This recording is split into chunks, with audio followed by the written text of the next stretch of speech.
Son las 10. Empieza De Paseo por la Historia.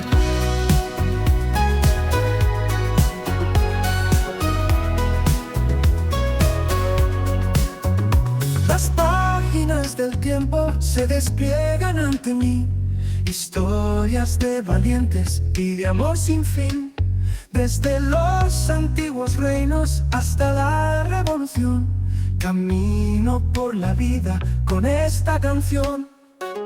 Los héroes y villanos se mezclan al pasar, susurros en el viento de la eternidad. Biografías palpitan en mi corazón, narraciones de sueños y una gran visión. Fran González te invita a descubrir los ecos del pasado que no dejan de latir. Un viaje por la historia como un largo carrusel, donde cada momento es un mágico pincel. Románticos, poetas y guerreros sin igual, sus sombras me acompañan en cada paso al andar. Relatos de la tierra y también del mar, en este viaje solo falta comenzar. Los hilos dibujan en la arena su memoria, fotografías viejas salpicadas de gloria. Desde el viejo continente hasta el nuevo mundo, las voces resucitan lo profundo y lo profundo. Fran González te invita a descubrir los ecos del pasado que no dejan de latir. Un viaje por la historia como un largo carrusel, donde cada momento es un mágico pincel.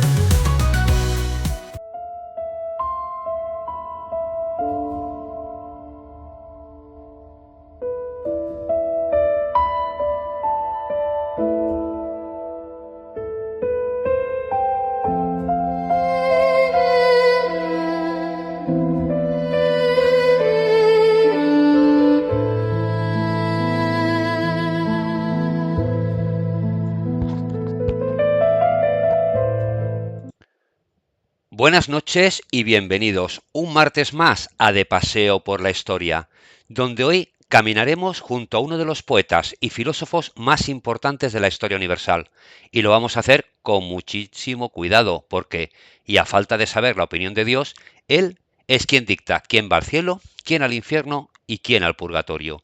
Sin Él, sin su intervención y su imaginación, los cristianos tendrían serios problemas para describir el más allá.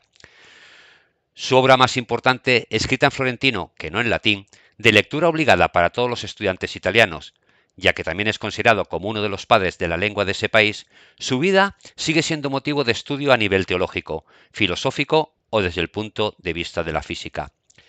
Reconozco que a veces me cuesta hacer un programa entero dedicado a un solo personaje, sin embargo, en días como hoy me faltarían horas para hablar de nuestro acompañante, máxime cuando quiero dedicar parte del programa a su obra cumbre. Aún así, vamos a intentar entre todos forjarnos una idea de su vida y sobre todo de su repercusión en la de todos nosotros. Así que empezamos.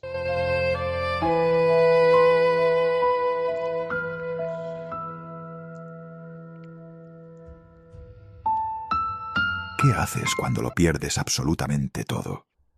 Cuando te arrebatan al amor de tu vida y, por si fuera poco, también tu patria. Bueno, tienes dos opciones: te hundes en la miseria o construyes un imperio literario. Un amor perdido y una patria robada no destruyeron a Dante Alighieri. Al contrario, le dieron el mapa para bajar al mismísimo infierno y, de paso, crear la obra más épica de la historia. Esta es la crónica de cómo el dolor más profundo puede forjar el infierno, el purgatorio y el paraíso. Es la historia de un hombre que convirtió su tragedia personal en un viaje universal hacia la redención. Un viaje que, 700 años después, sigue definiendo cómo vemos la vida, la muerte y la justicia.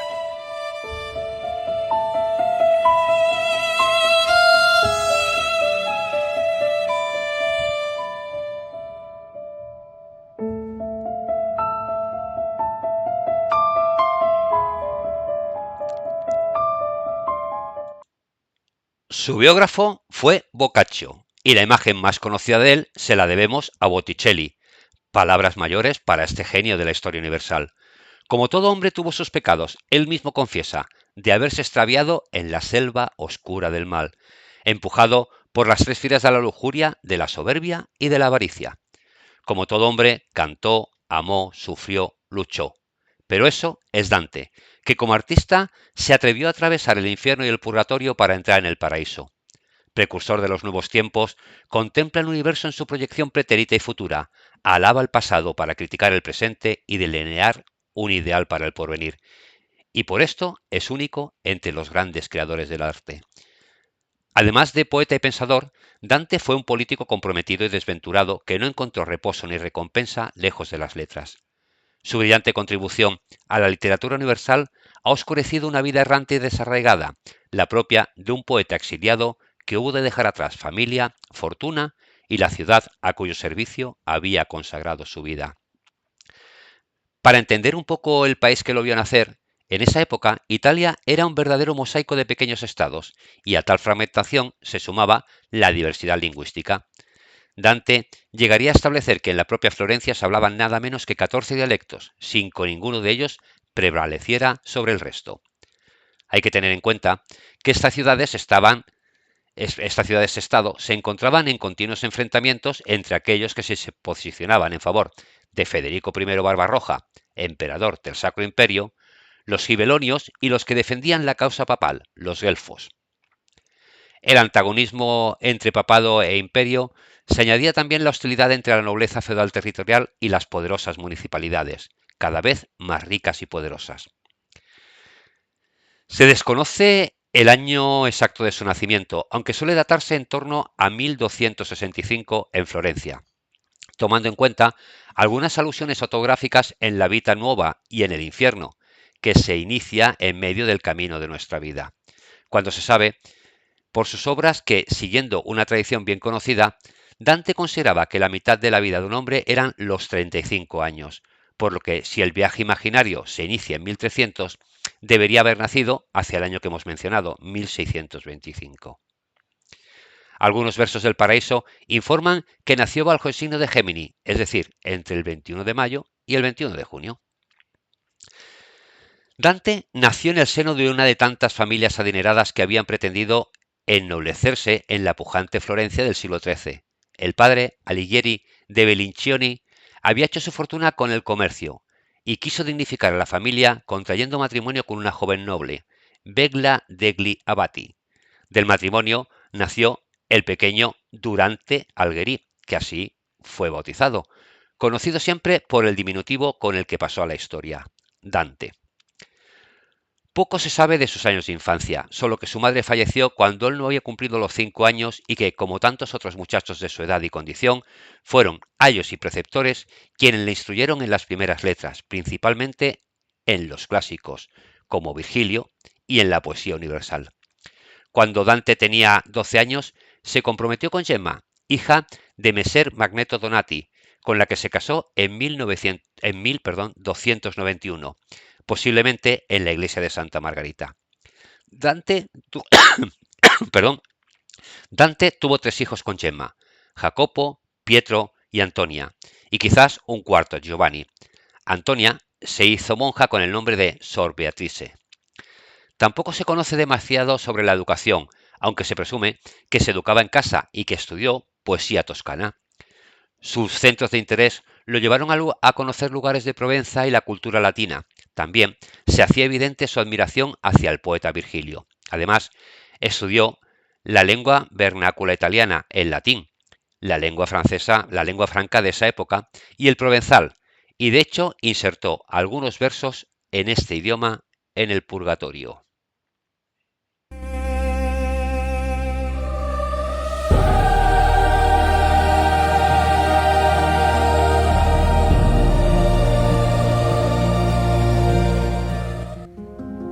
Tanto gentile de Dante Alighieri, tanto es gentil el porte de mi amada, tanto digna de amor cuando saluda, que toda lengua permanece muda, y a todos avasalla su mirada.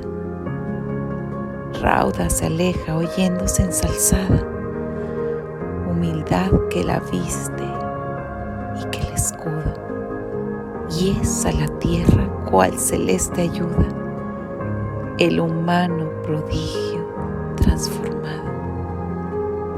Tanto embelezo al contemplarla inspira, que al corazón embriaga de ternura. Lo siente y lo comprende quien la mira, y en sus labios, cual signo de ventura, vagar parece un rizo de dulzura, que al alma va diciéndole, suspira.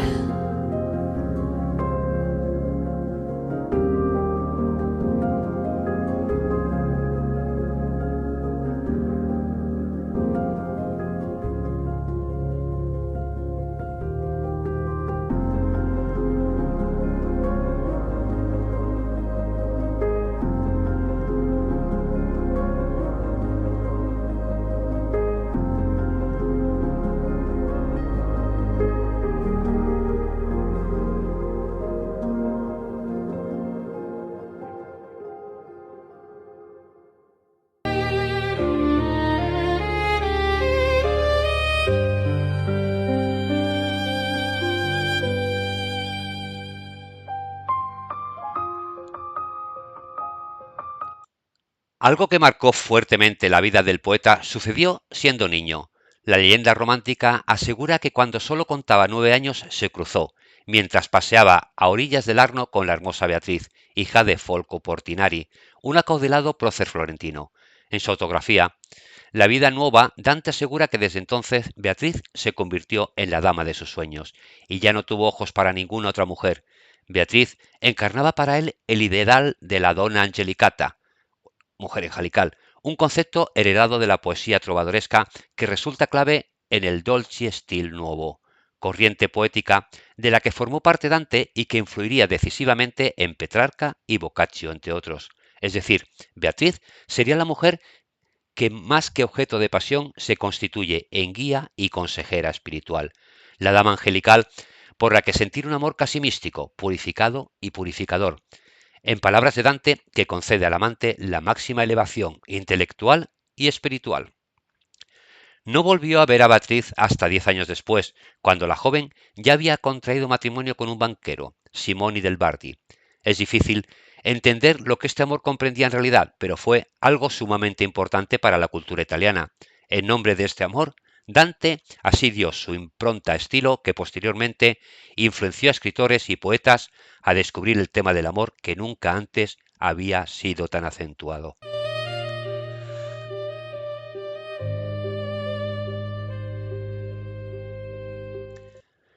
El amor por Beatriz, al parecer, era la razón de su poesía y de su vida, junto con sus pasiones políticas. Cuando Beatriz murió en 1290, un año antes de que el poeta se casara con Gemma a los 24 años, Dante trató de encontrar un refugio en la literatura, más específicamente en la latina. Entonces, se dedicó a estudios filosóficos en escuelas religiosas como Santa María Novella. Esta pasión excesiva por la filosofía fue criticada más tarde por el personaje de Beatriz en El Purgatorio, el segundo canto de la Divina Comedia.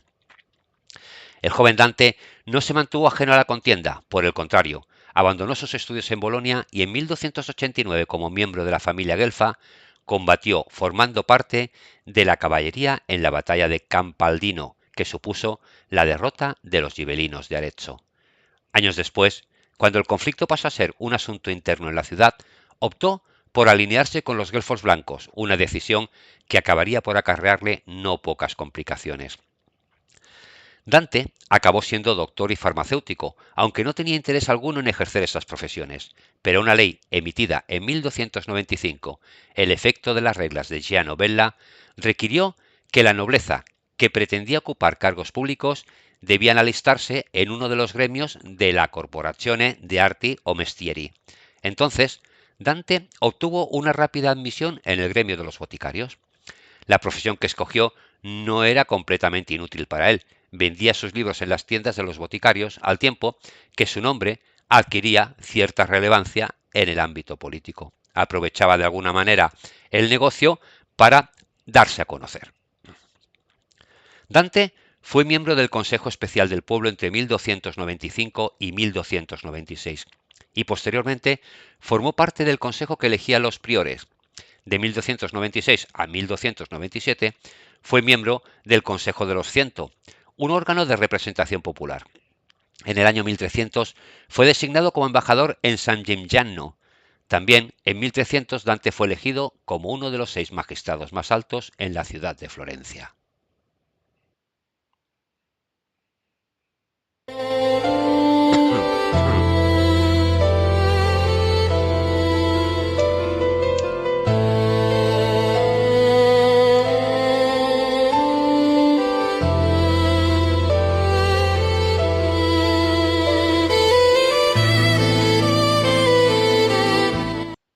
La situación política en Florencia no era fácil, porque el Papa Bonifacio VIII planificaba una ocupación militar de la ciudad y eso dificultó su labor como funcionario político.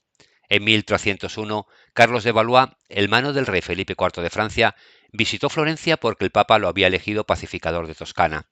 Pero el gobierno de la ciudad ya había reaccionado negativamente a la llegada de los embajadores del Papa algunas semanas antes, buscando así la independencia de las influencias papales.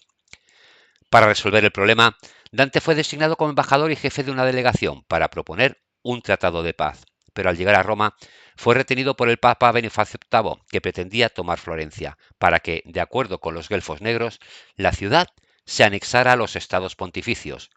Corso Donati, jefe de los guelfos negros, desató una persecución en contra de los guelfos blancos, después de que el pontífice tomara la ciudad por la fuerza en 1301.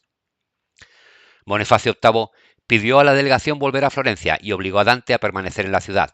Al mismo tiempo, el 1 de noviembre de 1301, Carlos de Valois entró en Florencia con los guelfos negros, quienes en los 6 días posteriores destruyeron todo y mataron a la mayor parte de sus enemigos. Después del nombramiento de Cante del Gabriele di Gubbio como alcalde de Florencia, el 9 de noviembre de 1301, Dante fue condenado en principio a 2 años de exilio y a pagar una gran suma de dinero que el poeta no pudo asumir. Finalmente fue condenado a un exilio perpetuo. Desesperado, Dante intentó consolidar una alianza con otros exiliados. Un pequeño ejército de estos presentó batalla en las cercanías de Mugello, pero fue estrepitosamente derrotado. En un angustioso intento por recobrar el control de la capital toscana, los exiliados blancos acabaron por fusionarse con los gibelinos de Arezzo, convencidos de que solo bajo la protección imperial encontrarían una respuesta positiva a sus aspiraciones. Aún en el destierro, Dante continuaba llevando una vida activa política, ejercía como miembro del Consejo de los Exiliados, a pesar de que su día a día se había convertido en un continuo peregrinar. El desencuentro con su ciudad natal fue en aumento.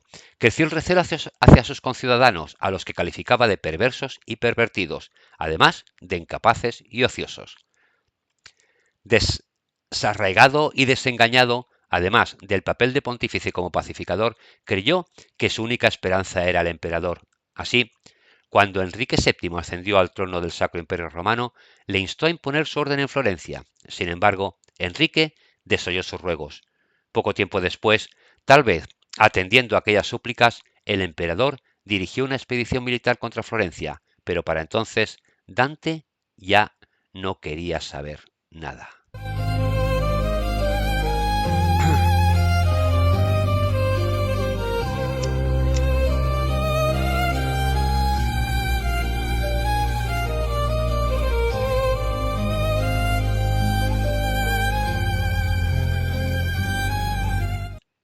En 1315, una vez fallecido el emperador, las autoridades florentinas ofrecieron a quien ya era un poeta de renombre la posibilidad de regresar a su tierra. Las condiciones, sin embargo, eran extremadamente duras. Si volvía, debía hacerlo vistiendo saco de penitente, reconocer públicamente su culpabilidad y pagar una importante multa. Así, Dante decidió no regresar jamás a Florencia. Se acogió a la hospitalidad de Guido de Polonia, señor de Rávena, para quien ejerció como secretario.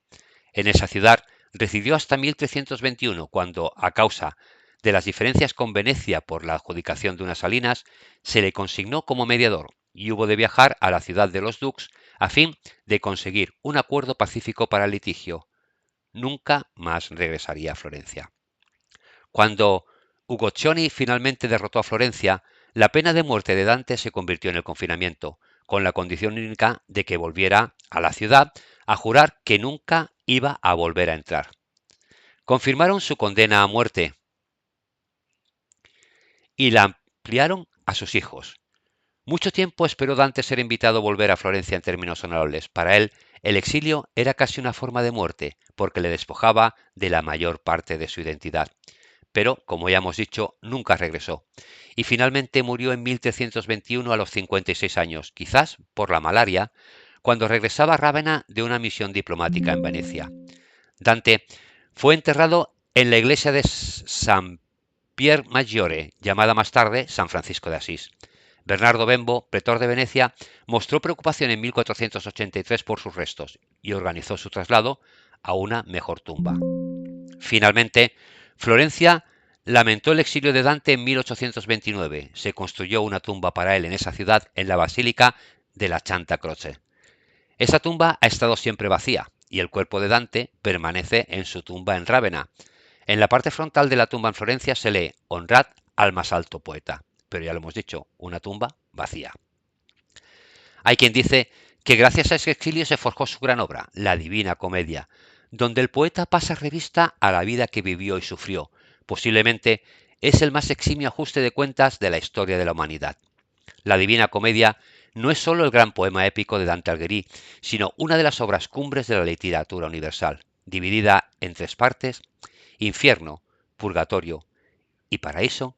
La obra narra el viaje del propio Dante, perdido en la selva del pecado a los 35 años, mitad de la vida, según también la Biblia, guiado primero por Virgilio, la razón humana, y luego por Beatriz, la gracia divina, a través del más allá.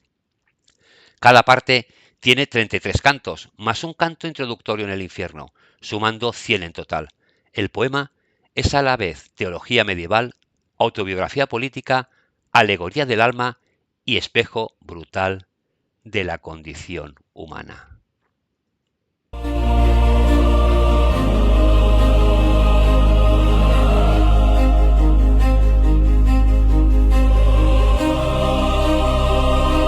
Amor, que al corazón gentil pronto prende. Prendió a éste por el bello cuerpo mío. Quitado a él, y el modo aún me ofende. Amor, que a nadie amado perdona amar. Me prendió de éste tanto fuertemente, con el placer de él, que, como ves, aún no me abandona. Amor nos condujo a una misma muerte. Caina espera a quien nos quitó la vida. Estas palabras de ellos nos trajeron.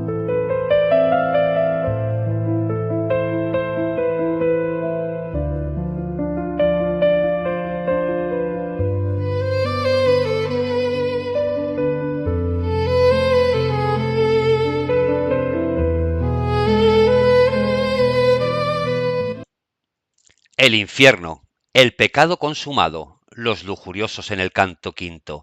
En el infierno de Dante, el fuego es un castigo central, pero no el único.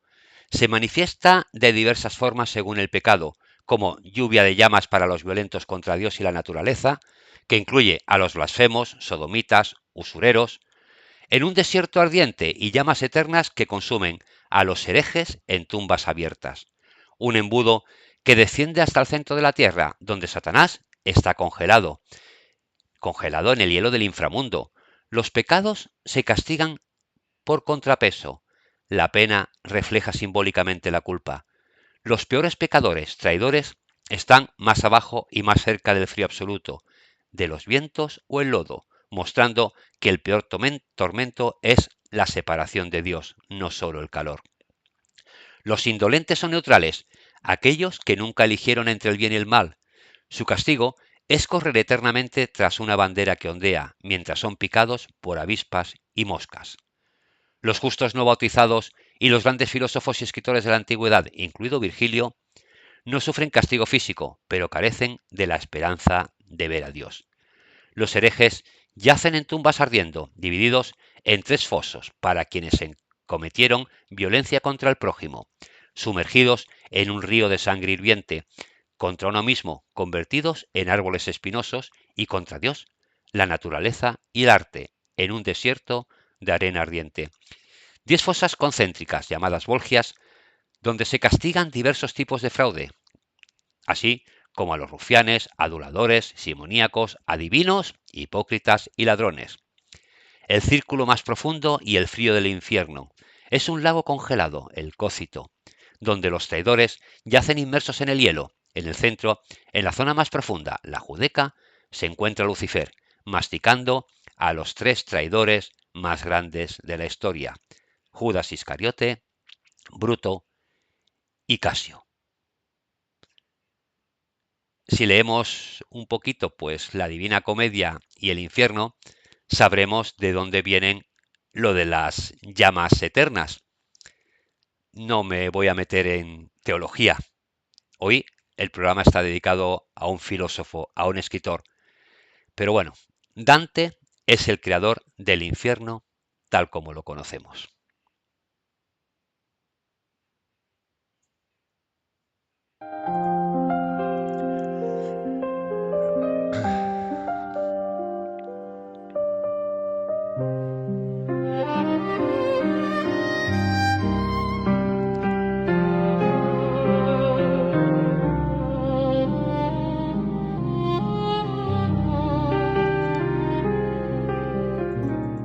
Oh gloria de los latinos, por quien mostró nuestra lengua cuanto podía. Oh honor eterno del lugar de donde vengo, dadme la fama que me es debida, para que, con otra carga, suba la cuesta que vos hacéis tan ligera.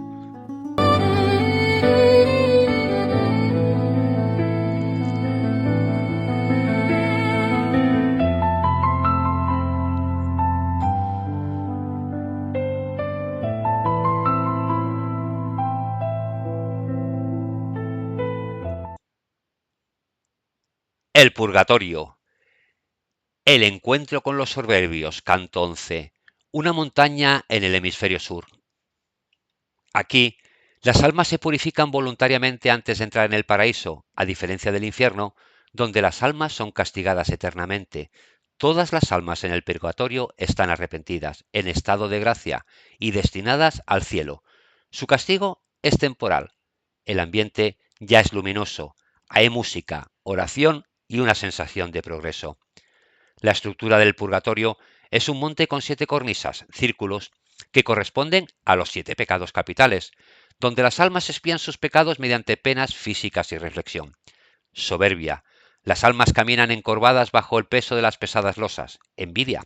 Sus ojos están cosidos con alambre. Ira.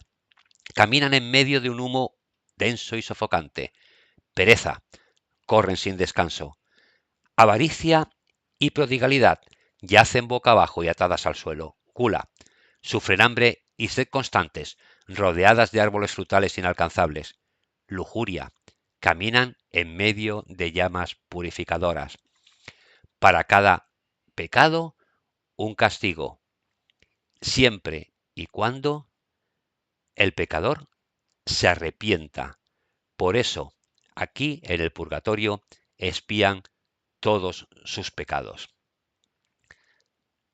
El purgatorio también se lo debemos a Dante.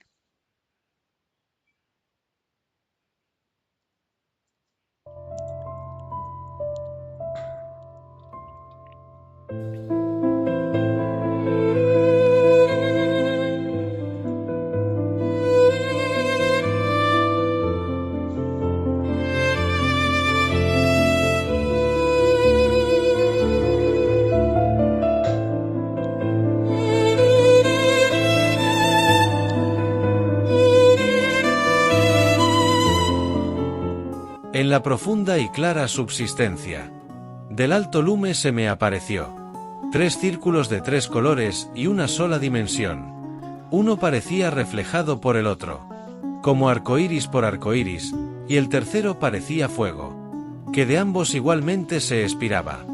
Oh, cuánto es corto el decir y cuánto falto a mi concepto, y a lo que vi, es tal, que no es bastante llamarlo poco.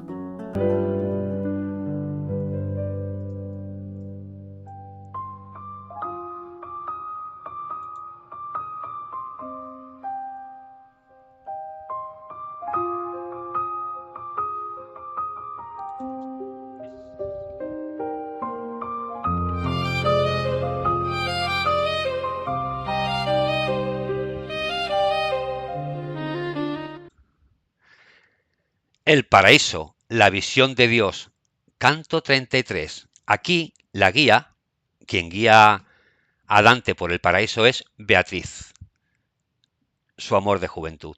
Todo es luz, música de las esferas y orden perfecto.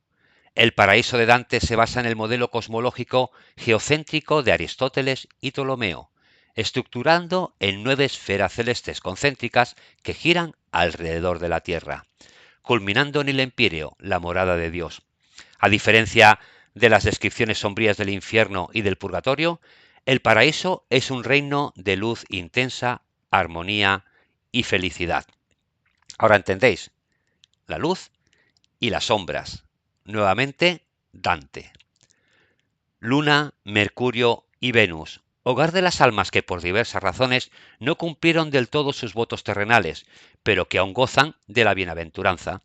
Sol, Marte, Júpiter y Saturno. Aquí residen los grandes teólogos, los mártires, los justos gobernantes y los espíritus contemplativos. Cielo de las estrellas fijas y el primer móvil, el poeta, ve a los apóstoles, y en el primer móvil la morada de los ángeles, donde vislumbra a Dios como un punto de luz intenso rodeado por 9 anillos angélicos. Finalmente, Dante asciende al Empíreo, que no es un cielo físico, sino la morada eterna de Dios y de las almas bienaventuradas, dispuestas en forma de una inmensa rosa mística. Dante utiliza su viaje al paraíso para reflexionar sobre la verdad revelada y criticar la corrupción moral y política de su tiempo. Tenemos que entender que la Divina Comedia, Dante se va encontrando por los diferentes reinos, el infierno, el purgatorio, el paraíso, se va encontrando con diferentes personas con las que había convivido. Lógicamente, él las iba colocando según su criterio. El que no le caía bien, a ese lo mandaba directamente al infierno. El que ni aquí ni allá, pues al purgatorio. Y por supuesto, a Beatriz, que era esa luz divina que él entendía en su poesía, pues a ella la envió al paraíso. A pesar de los años transcurridos desde que lo escribiera, la Divina Comedia yo creo que debería ser un libro de lectura obligada, porque Dante no solo nos describe el más allá, sino que disecciona el alma humana con una precisión psicológica que Freud seguro envidiaría. Habla de amor, traición, política y fe, y duda con una intensidad que atraviesa siglos. Leer la Divina Comedia es hacer tu propio viaje, enfrentarte a tus propios infiernos, escalar tus purgatorios y, si tienes suerte, vislumbrar un poco del paraíso. Tenemos que entender el contexto del escritor. Era una persona atormentada por su exilio, por no poder volver a su ciudad. Quizás por no poderse dedicar plenamente, aunque en realidad lo hizo, a lo que más le gustaba, a escribir y a describir. Por eso, él es el que se hace esta descripción del más allá que perdura al final en la memoria, en la memoria de todos, ¿no? Cuando nos imaginamos el infierno, nos imaginamos a este fuego eterno, ¿no? Cuando profundizamos más en el infierno, pues asociamos a Satanás con ese hielo, ¿no? Con ese frío eterno. Con el purgatorio, pues aquellos pecadores arrepentidos que aspiran a subir al cielo, ¿no? Y cuando llegamos al paraíso, pues bueno, esos diferentes niveles, ¿no? Que pueda tener la ascensión al más allá, diferentes niveles en los que, dependiendo cómo es tu vida y tu aprendizaje, puedes llegar a alcanzar la luz eterna. Fijaros que mucha de la teología que conocemos, en realidad, está basada más en la Divina Comedia de Dante que en otros escritos. Por eso quizás es tan importante entender a Dante y por eso es importante conocer su obra. No tanto quizás porque a lo mejor nos pueda gustar más o menos la forma poética en que escribía, no tanto quizás porque no conoceremos a muchos de los personajes con los que él se lo va encontrando, porque eran personajes de su época, sino porque posiblemente nos ayudará a entender muchas cosas y bajo un punto de vista de la filosofía nos ayudará a comprender por qué algunos conceptos que la tradición al final ha dejado tan arraigado en nosotros. Hoy hemos caminado junto a uno de los grandes genios de la literatura universal, y que no solo escribió la Divina Comedia, sino también otros tratados y poemas significativos como por ejemplo La Vida Nueva, una obra lírica y narrativa que combina poemas y prosa, y que narra su amor idealizado por Beatriz Portinari. Es fundamental para entender el desarrollo de su estilo poético.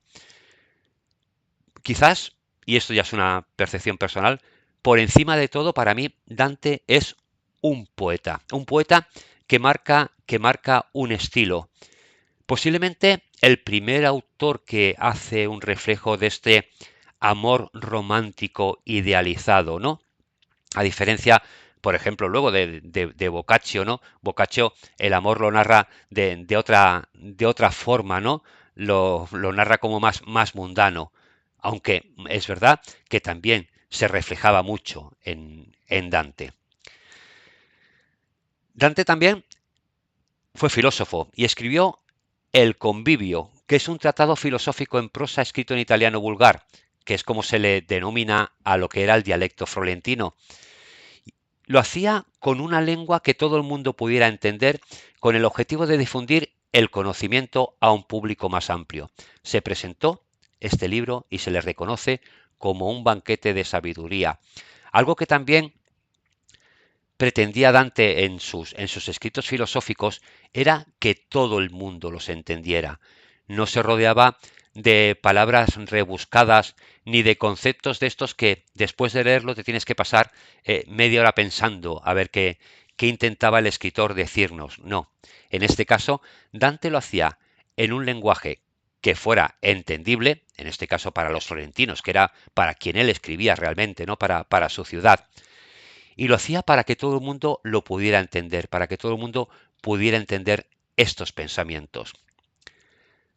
De monarquía, un tratado político en latín en el que Dante defiende la necesidad de un sacro imperio romano universal y la separación entre la autoridad espiritual del Papa y la temporal del emperador.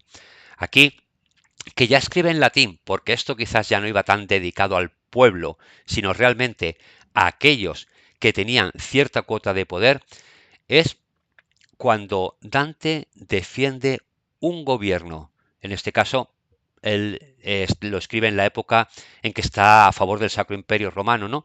Y él lo define como que tiene que ser un gobierno universal, pero separado totalmente de la autoridad espiritual del Papa.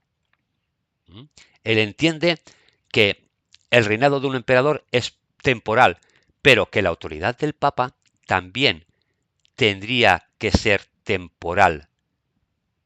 Aún así, uno que gobierne y el otro que se dedique al espíritu. Posiblemente también es de los primeros escritores que hace un tratado sobre la separación del Estado y de la Iglesia. De Vulgari Eloquentia, un ensayo en latín sobre retórica y teoría lingüística, donde aboga por el uso del idioma vulgar, el italiano, para la literatura seria en lugar del latín. Esto fue crucial para la consolidación del italiano moderno. Él también empieza a entender que para que la literatura llegue al pueblo, tienes que escribir en el idioma del pueblo. ¿Vale? Por lo tanto, se aísla un poco y nos indica que el latín, ¿vale?, es una lengua que solamente está al alcance de unos pocos y él no quiere escribir para esos pocos, él quiere escribir para que todo el mundo lo entienda. Dante está considerado el padre del italiano moderno. Quizás él hizo esa desviación, por decirlo de alguna manera, del latín al italiano que se hace en la actualidad. Simplemente adaptó una lengua que ya tenía toda su semántica, lo tenía todo, para convertirlo en un idioma que fuera más accesible al pueblo. Quizás no tan complicado.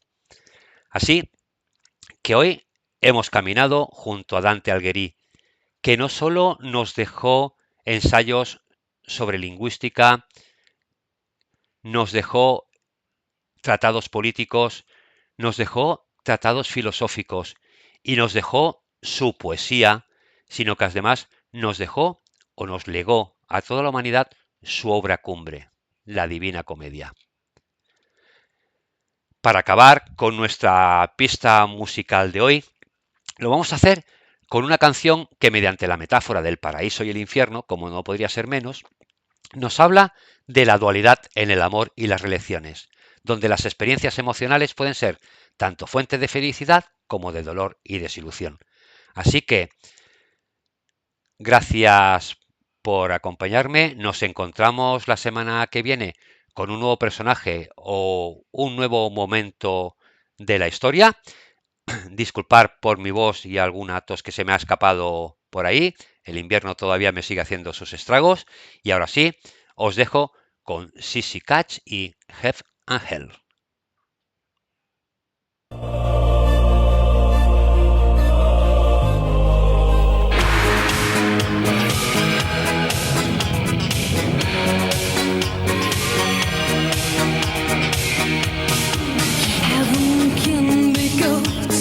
Baby, baby, when you lose control, everybody needs someone to love.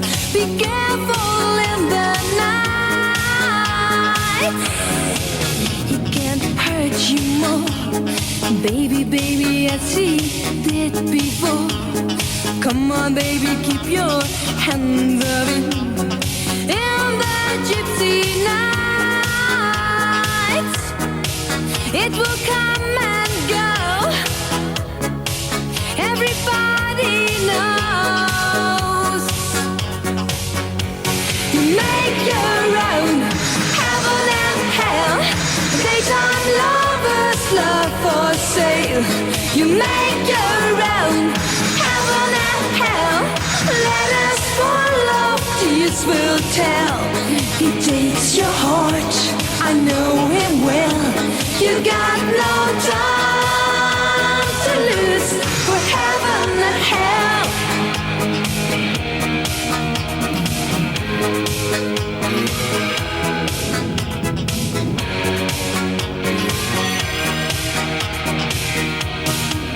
Behind the painted smile, baby, baby, he is running wild. Everybody needs some love tonight. Be careful in the night. You don't wanna lose. Baby, baby, it's a simply news. Come on, baby, keep your hands up in the gypsy night. It will come and go.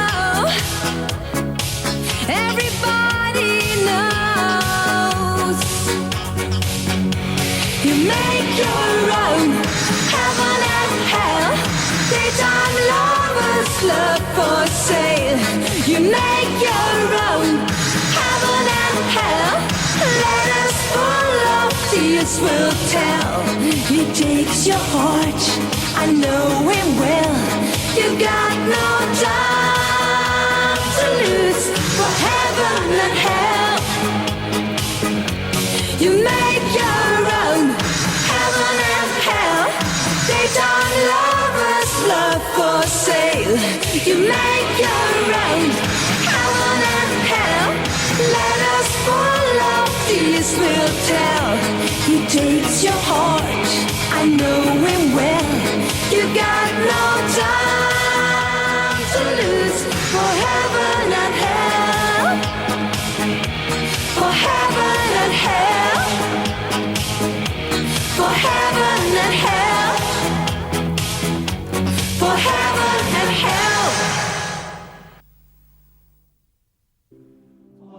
Fran González te invita a pasear junto a los personajes más famosos de la historia por los caminos del pasado. De Paseo por la Historia, todos los martes a las 22 horas.